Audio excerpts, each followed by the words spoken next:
Imaginez que votre esprit est comme une maison. Pour certains, cette maison est harmonieuse. Toutes les pièces sont connectées, bien rangées, et on s'y sent en paix. Mais pour beaucoup d'entre nous, cette maison est divisée. Certaines pièces sont fermées à clé, d'autres sont en désordre, et parfois, on entend des bruits étranges venant des étages inférieurs.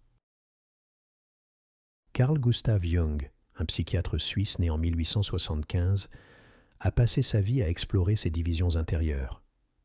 Selon lui, notre plus grande souffrance vient du fait que nous sommes déchirés à l'intérieur de nous-mêmes.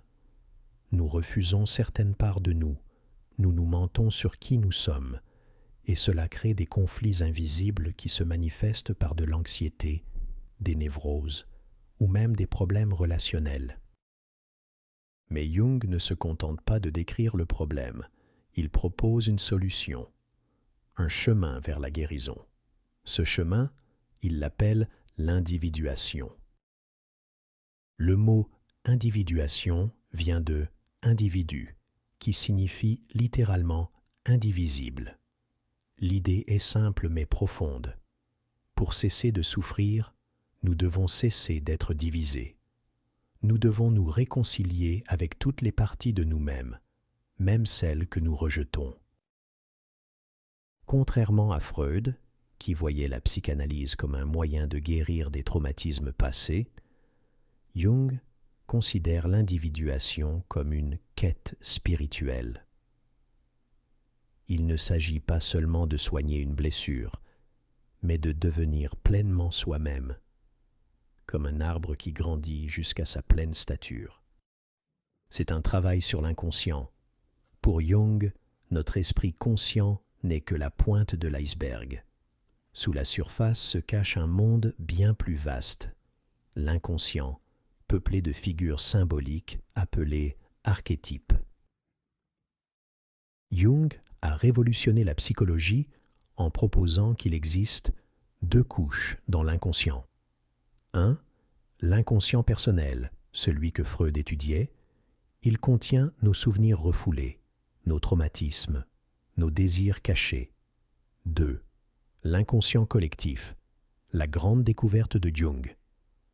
C'est une couche universelle, commune à toute l'humanité. Que trouve-t-on dans l'inconscient collectif? Pas des souvenirs, mais des formes psychiques primordiales, les archétypes. Les archétypes sont comme des moules. Ils donnent une structure commune à nos expériences. Ils se manifestent dans les mythes, les rêves, les religions et même les films. Exemple d'archétype. Le héros, présent dans toutes les cultures, de Gilgamesh à Harry Potter. L'ombre, la partie de nous que nous refoulons. Le vieil sage, le guide comme Merlin ou Yoda. L'anima, l'animus, le féminin chez l'homme, le masculin chez la femme. Le soi, l'archétype ultime, symbole de la totalité. L'un des archétypes les plus importants est l'ombre. C'est tout ce que nous refusons de voir en nous. Nos colères, nos peurs, nos désirs inavoués. Que se passe-t-il si nous ignorons notre ombre? Elle agit malgré nous, dans nos rêves, nos comportements compulsifs. Nous la projetons sur les autres. Je déteste chez toi ce que je refuse en moi. Elle crée des conflits intérieurs et extérieurs. Comment l'intégrer? En l'acceptant. Au lieu de dire « je ne suis jamais jaloux », reconnaître. Parfois, la jalousie me traverse, et c'est humain. Le soi. Le but ultime.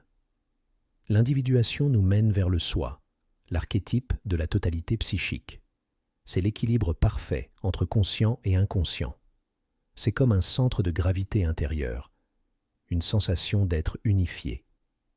Le lien avec l'unus mundus, l'unité du monde, Jung, inspiré par l'alchimie, croyait qu'en atteignant cette unité intérieure, nous percevons aussi l'unité du cosmos. Le microcosme, notre esprit, et le macrocosme, l'univers, ne font qu'un. Pour Carl Gustav Jung, notre esprit ne se résume pas seulement à l'inconscient et aux archétypes. Il a également identifié 4 fonctions psychologiques fondamentales qui déterminent comment nous percevons le monde et prenons nos décisions. Imaginez ces fonctions comme 4 portes d'entrée différentes pour comprendre la réalité. Chacun d'entre nous en privilégie certaines, ce qui explique pourquoi nous réagissons différemment face aux mêmes situations. La pensée, fonction rationnelle, c'est la logique pure. Cette fonction cherche à comprendre le monde à travers la raison, les concepts et les arguments. Une personne dominée par la pensée va analyser froidement, même si cela peut paraître insensible. Exemple.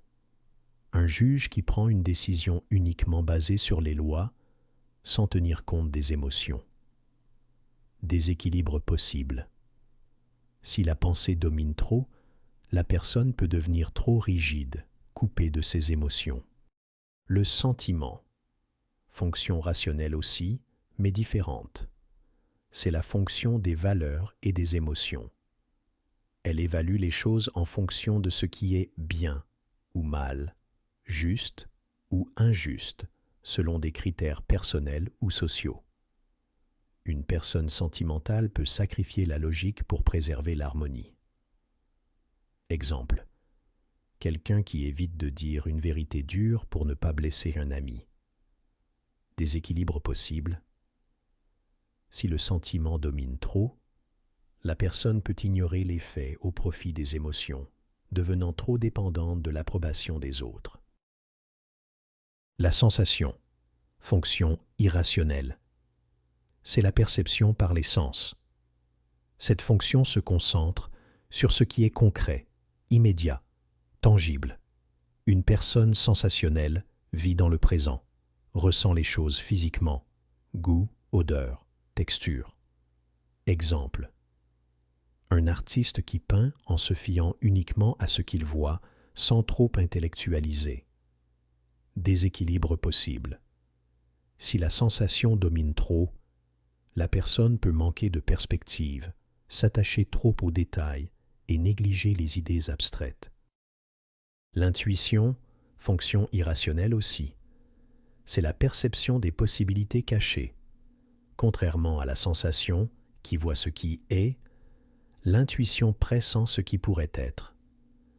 Une personne intuitive saisit des motifs invisibles, des connexions mystérieuses. Exemple. Un entrepreneur qui sent qu'une idée va marcher, sans avoir de preuves concrètes. Déséquilibre possible. Si l'intuition domine trop, la personne peut négliger la réalité pratique, vivre dans ses rêves et avoir du mal à concrétiser ses idées. Comment ces fonctions s'articulent? Nous avons tous une fonction dominante, celle que nous utilisons le plus naturellement.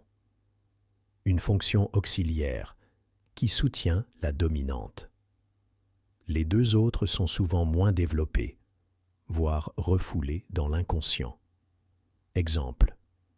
Un scientifique peut avoir la pensée comme dominante, la sensation comme auxiliaire, il observe les faits, mais négliger le sentiment, il ignore les émotions, et l'intuition, il rejette les hypothèses trop spéculatives. Un artiste peut avoir l'intuition comme dominante, le sentiment comme auxiliaire, mais être peu à l'aise avec la pensée logique ou les détails concrets. Pourquoi est-ce important? Jung pense que pour atteindre l'équilibre, le soi, nous devons développer nos fonctions les plus faibles. Si vous êtes trop dans la logique, pensée, vous devriez explorer vos émotions, sentiments. Si vous êtes trop intuitif, vous devriez vous ancrer dans le concret, sensations. C'est un peu comme devenir ambidextre psychologique. Au lieu de toujours utiliser la même main, vous apprenez à utiliser les 4. L'individuation, c'est aussi apprendre à maîtriser ces 4 fonctions pour ne plus être limité par une seule façon de voir le monde.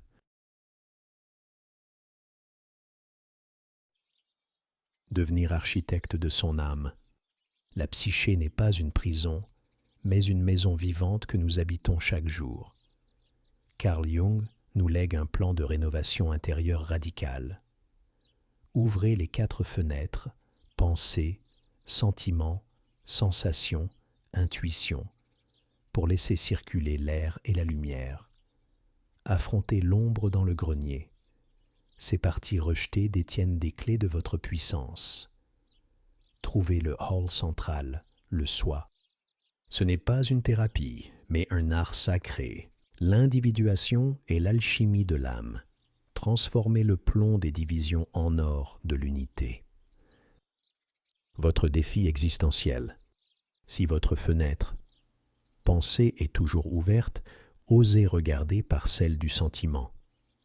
Si votre sensation domine, laissez l'intuition vous montrer l'invisible. Et quand une émotion vous dérange, demandez-vous « Quelle pièce murée frappe à la porte ?» Votre maison psychique est connectée à toutes les autres. En vous unifiant, vous touchez l'unus mundus, cette trame cosmique où chaque âme est un fil dans le tissu de l'éternel. Maintenant, prenez le marteau. Démolissez un mur ce mois-ci. Peignez une fenêtre oubliée. Écoutez les chuchotements du sous-sol. Votre renaissance commence quand vous reconnaissez « Je suis le jardin, le jardinier et la graine ». Dernière question pour votre voyage. 1. Quelle fenêtre allez-vous ouvrir demain? 2. Quel archétype vous appelle depuis les fondations? 3. Comment incarnerez-vous l'alchimiste de votre propre vie? Ne cherchez pas des réponses, vivez les questions.